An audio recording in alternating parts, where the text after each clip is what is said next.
Assalamualaikum warahmatullahi wabarakatuh. Alhamdulillah wa syukru lillah wa salatu wassalamu ala sayyidina Rasulillah wa ala alihi wa sahbihi wa mawalaha ma ba'd. Melanjutkan pembahasan fikih salat ma'asyiral muslimin. Kedudukan salat dalam Islam. Kita tahu salat sangat agung. Sampai-sampai Allah Subhanahu wa taala jadikan salat sebagai rukun Islam. Sebagai rukun Islam yang kedua. Sudah kita ketahui syariat salat Allah bedakan dengan syariat-syariat yang lainnya. Saking pentingnya, saking mulianya dan agungnya salat sampai-sampai Allah Subhanahu wa taala syariatkan di atas langit. Kemudian ma'asyiral muslimin rahimani wa rahimakumullah. Apa hukum meninggalkan sholat? Kita tahu ya, keagungannya. Ya, sebelum kita lanjut, saya ingatkan kembali, barang siapa yang mengagungkan syariat Allah, maka Allah akan agungkan dia. Barang siapa yang memuliakan syariat Allah, di antaranya sholat, maka Allah akan memuliakan dia. Dan sebaliknya, barang siapa yang meremehkan syariat Allah, Allah akan remehkan, Allah rendahkan dia. Baik, kita lanjutkan, apa hukum meninggalkan sholat? Hadirin yang dimuliakan oleh Allah. Karena saking pentingnya sholat, sampai-sampai para ulama berselisih pendapat. Ya, berselisih pendapat hukum orang yang meninggalkan sholat. Menjadi dua pendapat. Pendapat yang pertama, ma'asyiral muslimin, kalau haramnya jelas. Kalau haramnya apa? Jelas. Tapi orang yang meninggalkan sholat ini, apa hukumnya? Apakah dia masih muslim? Ataukah dia sudah bukan muslim lagi, alias kafir? Ada dua pendapat. Pendapat yang pertama menyatakan bahwa selagi dia masih meyakini kewajiban sholat, tapi dia tinggalkan karena malas, ya, dengar azan, dengar iqamat, ya, dia santai aja, ya, seakan-akan tuli. Diajak kawannya, ayo sholat, udahlah, duluan aja sana gitu. Atau tolong absenkan saya. Kadang seperti itu. Karena malasnya, karena keengganannya. Selagi, ya menurut pendapat yang pertama, selagi dia masih meyakini kewajiban sholat, cuma malas, maka sebagian ulama menyatakan, atau pendapat ini, masih muslim. Masih apa? Muslim. Ya, ulama ini, yang berpendapat ini, berdalil dengan sebuah hadis, disebutkan dalam kitab Sunan, bahwa barang siapa yang melalaikan sholat, yang menelantarkan sholat, maka Allah Subhanahu wa taala tidak menjamin dia masuk ke dalam surga. Kemudian Nabi mengatakan, insya'a adzabahu wa insya'a ghafara lahu. Jika Allah Subhanahu wa taala ingin mengazabnya, maka Allah akan mengazabnya. Dan jika Allah ingin mengampuninya, maka Allah akan mengampuninya.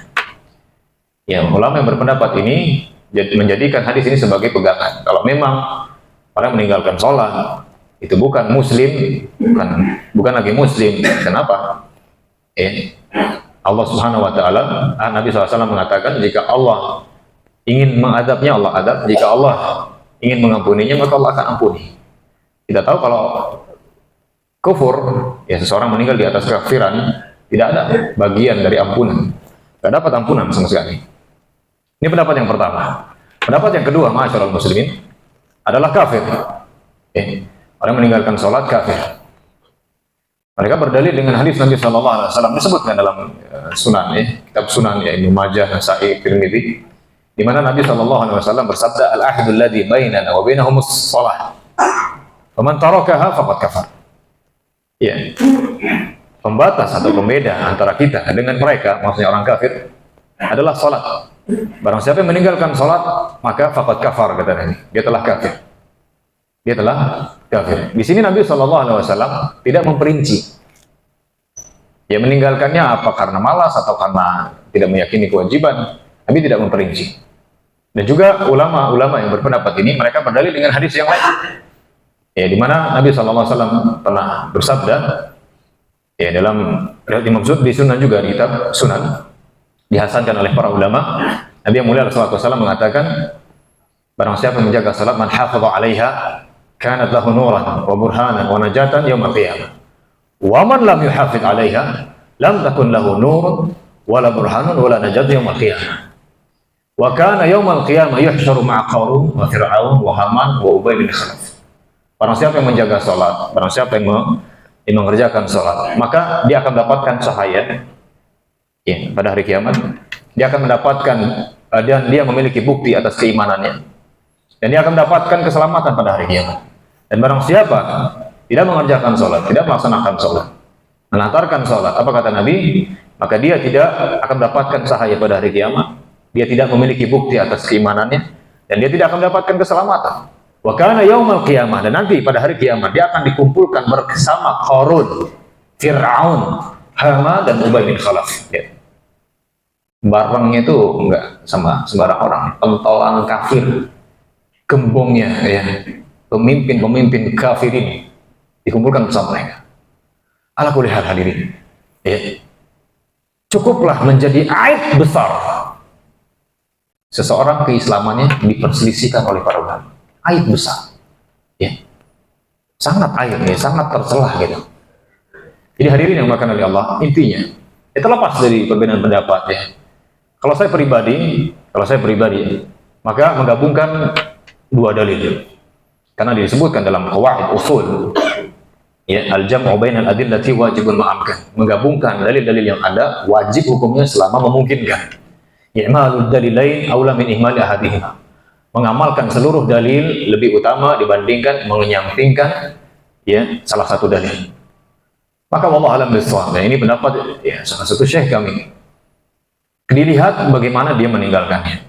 Kalau seandainya dia sholat tapi kadang-kadang meninggalkan, atau kadang-kadang sholat seringnya ninggalin, kadang sholat kadang enggak, kadang sholat banyaknya enggak, ada sholat Jumat doang, maka wallahu a'lam bishawab, dia masih muslim.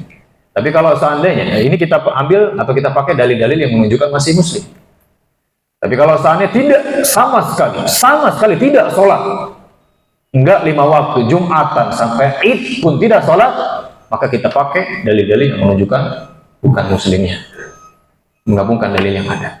Intinya hadirin, ya, intinya itu sangat mengerikan meninggalkan sholat ini. Yang hadirin yang dimuliakan oleh Allah, perlu diingat bahwa ini adalah bekal kita, keselamatan. Orang hidup tanpa sholat pasti gersang hatinya, pasti hidupnya nggak berkah, pasti nggak ada kebahagiaan. Ya, kalaupun kelihatannya bahagia, tapi keruh di dalam jiwanya. Ya, pasti itu tidak mungkin tidak. Sehingga masyarakat muslimin, ya, kita hendaknya jaga sholat, ya, untuk kebaikan kita, untuk dunia dan akhirat kita, keselamatan kita. Semoga Allah Subhanahu wa taala senantiasa menolong kita semua untuk terus melaksanakan ibadah yang mulia ini.